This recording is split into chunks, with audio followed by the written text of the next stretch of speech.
C'est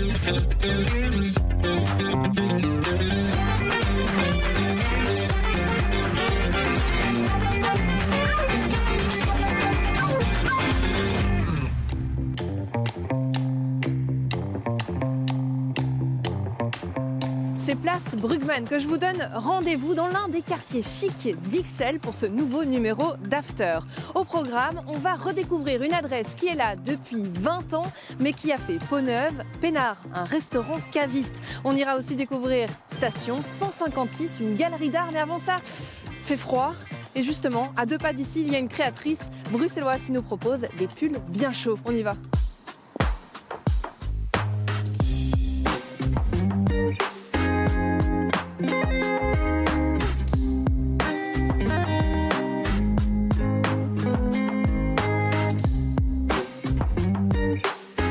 C'est le tout premier modèle que j'ai dessiné, c'est avec celui-là que j'ai commencé, donc il y a 6 ans. J'avais fait un col rond et un col V dans 6 couleurs différentes. Et c'est toujours le numéro 1 des ventes, donc c'était un bon numéro. Un intemporel. Ouais, oui, complètement. Je travaillais dans une maison de luxe. Où je travaillais plutôt le cachemire et la soie et où on développait des modèles qui sortaient en boutique à des prix un peu exorbitants. Et je trouvais ça assez frustrant parce que ça donne beaucoup de plaisir de porter un beau pull confortable et bien fait. Mais je trouvais ça un peu dommage que ce soit réservé à une élite. Donc j'ai eu l'idée de développer mon premier pull.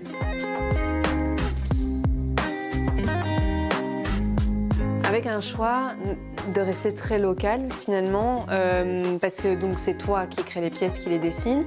L'atelier est pas très loin de Bruxelles. J'ai beaucoup cherché, j'ai failli abandonner jusqu'à ce qu'on me parle de ce fabricant en Belgique. Et j'ai découvert une usine où il y avait toutes les machines avec lesquelles j'avais l'habitude de travailler chez mes Italiens. Elle était nickel, ils étaient adorables et ils trouvaient que mon projet était super cool. Ils étaient hyper contents de se lancer là-dedans avec moi.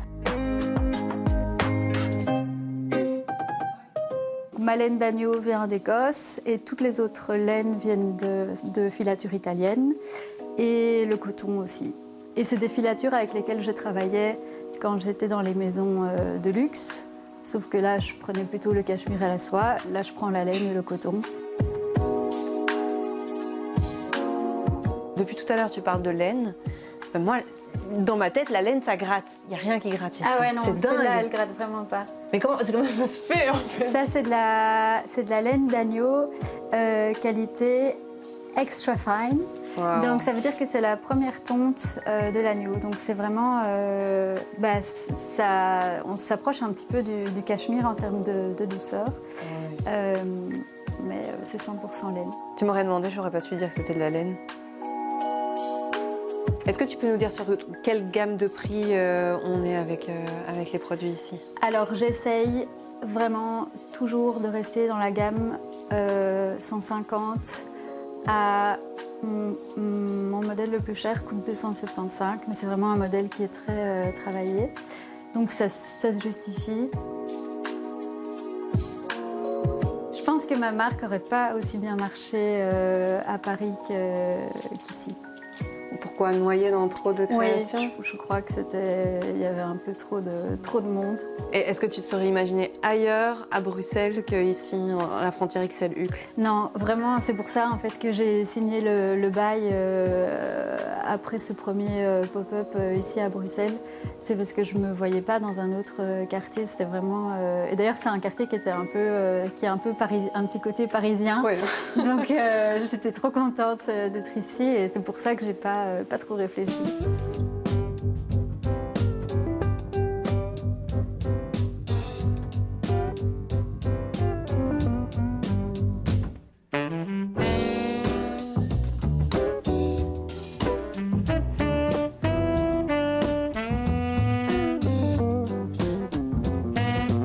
On est au restaurant Pénard, un restaurant qui a une histoire. Ça fait 20 ans cette année que Winery existait. On a repris Winery et on a développé plutôt un restaurant avec Clara, ma co-chef, avec qui on développe la cuisine d'année en année un petit peu plus.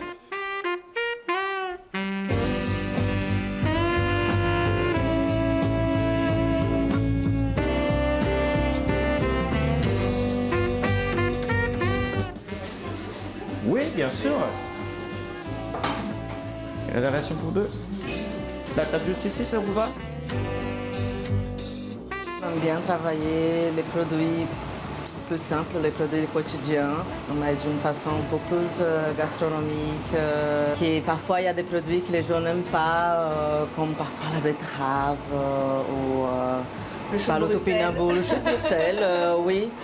Mais qu'on travaille différemment et on fait en sorte que les gens apprennent à déguster, à manger, à bien aimer ce genre de produits, par exemple.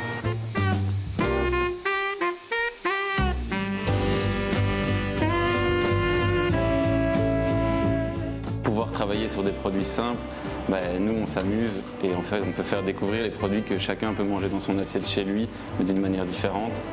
Donc ça c'est le plus important pour nous, donc ça nous permet aussi grâce à ça de rester dans une gamme de prix qui est assez correcte. On va être aux alentours de 16-17 € une entrée, 26-27 € un plat et 11 € les desserts.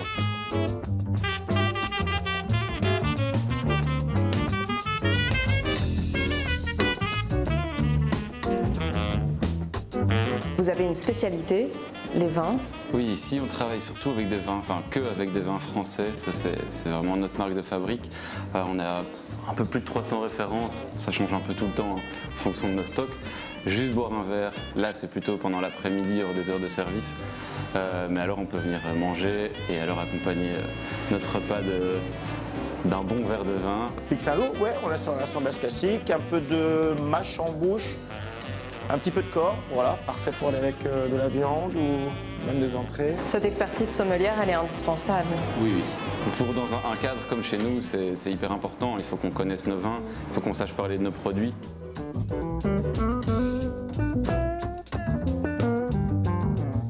Bon, la France est réputée pour ses vins évidemment, mais pourquoi la France uniquement? Pourquoi pas aller aussi avec des vins d'Italie ou même des vins belges d'ailleurs? On a quelques vins belges quand même, parce qu'il faut quand même mettre en valeur son terroir, c'est un minimum. Vouloir travailler avec des vins français, ça c'est parce que c'est la ligne conductrice qu'on a décidé de prendre aujourd'hui. Et on a envie de ne pas partir dans toutes les régions. Je pense qu'en France, il y a déjà tellement de vins, on les a déjà pas tous. On est dans un endroit très chaleureux, vous l'avez voulu comme ça? Ça va de la couleur d'un mur qui est un peu plus chaud, d'une lumière qui va donner plus de convivialité. On a envie que les gens se sentent chez eux, se sentent bien, se sentent peinards. À 2 pas de la place Brugmann, une toute nouvelle galerie d'art contemporaine et super colorée vient d'ouvrir ses stations 156. Mais avant ça, il faut sonner. Bonjour.